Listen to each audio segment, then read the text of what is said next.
Let's talk about Tesla. I've been on X for the entire year, airing all of my grievances with the firm. I've read every response and have responded to a number of them. I've also blocked everyone who has ever been even remotely impolite.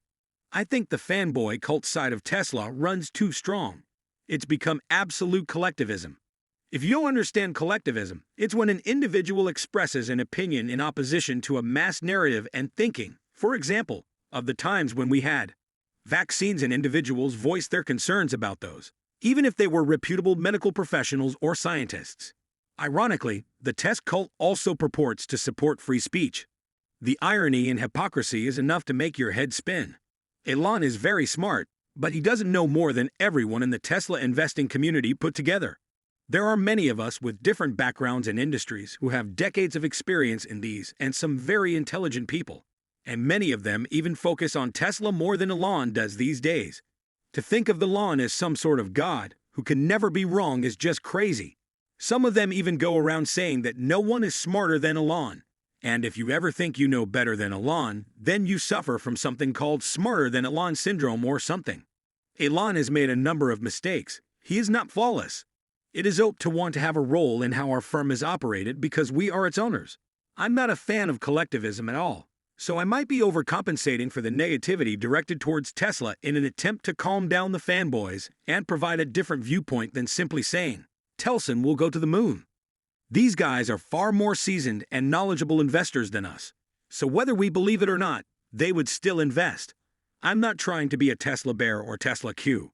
Rather, I'm just trying to balance things out, and as a result, I frequently find myself playing devil's advocate. That investment strategy may have worked well for many Tesla investors in the past, but that doesn't mean it will continue, so I try. I saw a tweet the other day from one of them, celebrating the fact that their entire net worth had dropped by 85% because they are all Tesla owners, as if it were a badge of honor.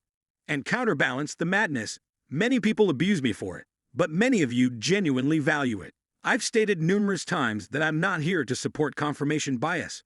Rather, I'm simply examining the facts and data objectively, presenting them, reading all of the feedback, and analyzing where I might be right or wrong. I may occasionally become irritated and sound emotional, but I never have been rude or abusive to anyone, though I occasionally use sarcasm for levity. Likewise, I've never used this channel or presence to try to gain influence.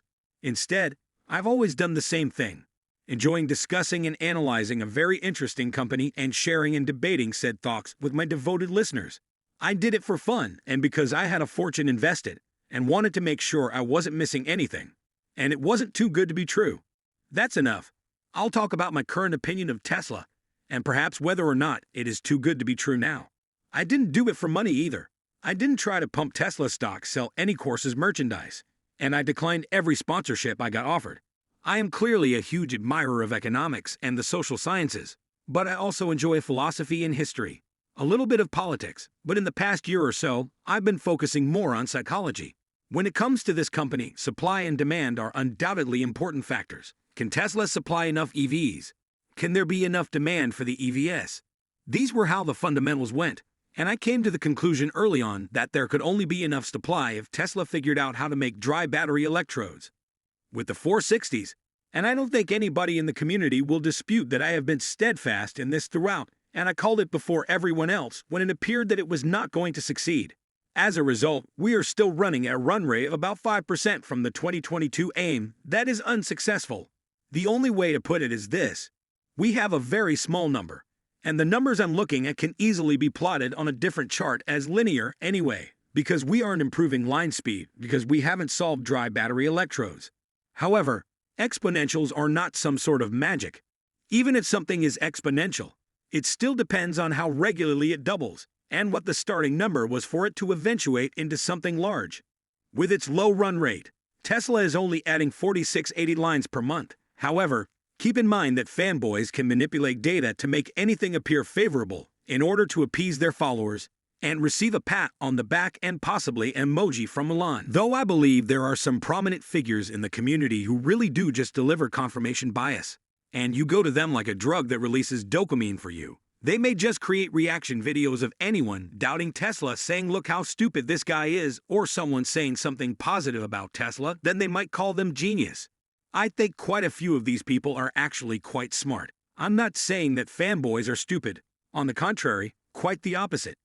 To be clear, I'm not saying that all of them sold out of Tesla too, or that they reduced their position and no longer believed what they said. Rather, I'm saying that they did it for financial gain. The bears are also involved in the same activity, so everything Tesla did was detrimental to them.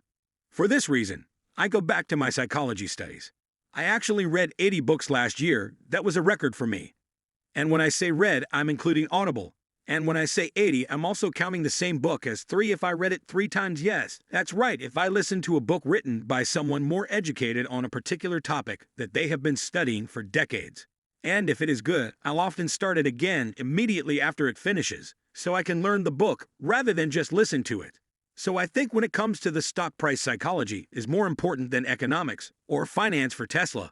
But like I said, I've been consistent about how I see this company, whereas the fanboys have gone from EVs to FSD to energy to dojo to robots to try and find some hope somewhere of how these financials might one day change to not only justify today's stock price, but to actually make it increase 10 to 20-fold. You know, like Elon said, oh yeah, the whole Elon said rhetoric.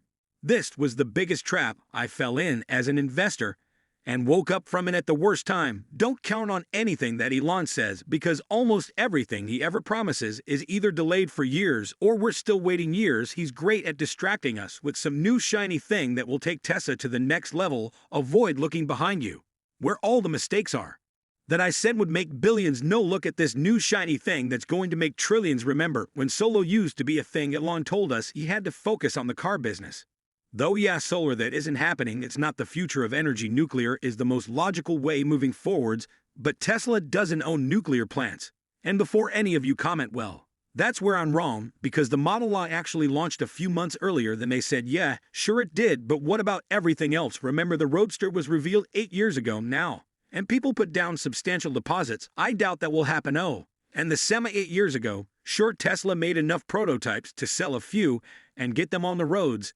And now they seem to be clearing the ground for a new model. I'm happy to admit that I've never experienced FSD beta, but some of the videos we see are still amazing.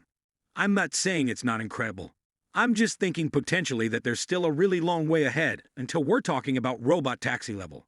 Remember, a lot of those videos are around San Francisco, where Tesla has a ton of data outside of that catchment area. Many people are saying they still haven't experienced one trip without an intervening. Elon has been talking about robot taxis and FSD being solved since 2016. But the fanboys are celebrating the launch of FSD too. I've expressed my concerns and received no response. So these are just my own numbers. But FSD seems to be the biggest hope for the stock to rise so much, because if it is solved, everyone will have to buy a Tesla, or every legacy automaker will have to license it. Because at the very least, this is the theory.